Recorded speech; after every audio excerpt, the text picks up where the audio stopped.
Was it foolish of me to think that a single video would have covered this topic? Might it have been hubris to think that maybe I could have pinned down some part of this topic with one of my first scripted videos? I guess so, because as soon as I recorded the audio for that video and started putting it together, everything started happening at once. The high-end art community went bonkers for NFTs. Every company I've ever heard of suddenly had their brain drop out of their kneecaps all at once and started reporting developing NFTs, even the Teletubbies. The day before my video was scheduled to drop, the NFT market had such a severe drop that some people were, no joke, celebrating its end. So I guess, here we go again. Remember when I said in a very roundabout way that NFTs and mining wastes an extraordinary amount of power? Well, here's a TikTok where a guy who owns a mine brags about wasting $1 million worth of electricity on money that doesn't exist and isn't worth anything but what people meme it to be. The fakest of the fake money. Hell yeah, capitalism. That's not just wasteful, that's being a cartoon supervillain with a smile on your face. Gets better. Those high-end computer part shortages? They're getting worse, and they're not just for high-end parts. Everything from superconductors to chips are running dry, and I can't imagine who's to blame for that, but scientists around the world seem to be pointing to a sharp rise in electronics on the horizon. We don't have infinite resources, and if those resources are tied up by billionaires buying them up to make money farms, we aren't going to have resources around to make something else for cheap. Remember when I mentioned this in passing? But you can literally mint anything, and there's absolutely no regulation. There's already accounts on Twitter that automatically mint anything with an NFT if you just tag a tweet with their account name. Well, it's gotten worse. If you thought this problem was going to be solely located to the art community on Twitter, you're as optimistic as I was. Recently at the Oscars, someone had the brilliant idea to add an NFT to the Oscar goodie bag as the hip new thing. A gold-covered sculpt of the late Chadwick Boseman's head that they're selling for hundreds of thousands of dollars.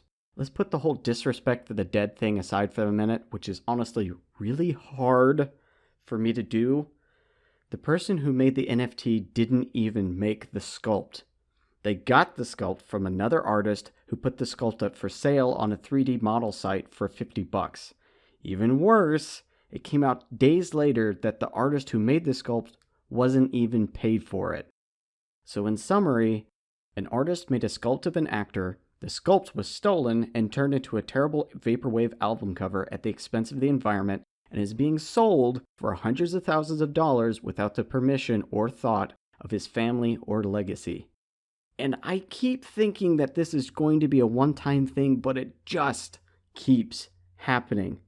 Famous artists and their works within the public domain, exploitation of the dead, Sonic the Hedgehog, Kurt fucking Cobain.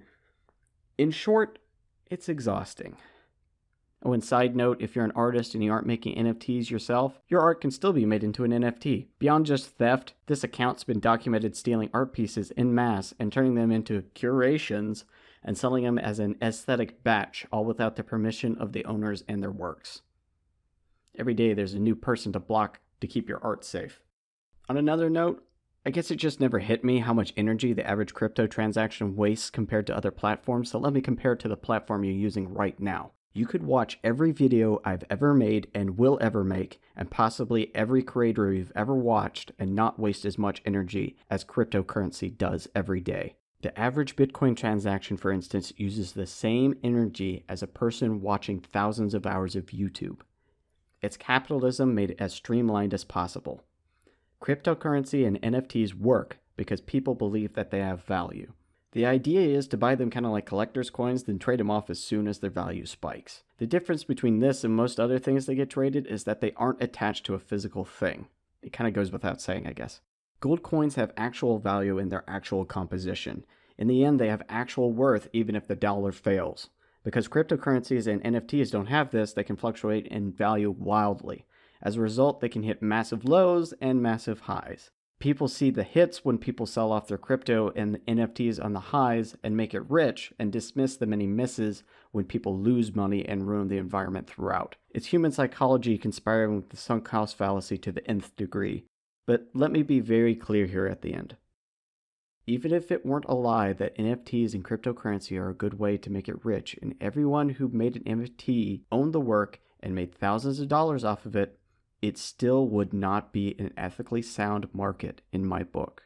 If a market has to burn through magnitudes more energy consumption than any other service, thrives off exploitation, blatant lies, and roping an ever-increasing amount of people into it in order to survive, that is a service I can live without.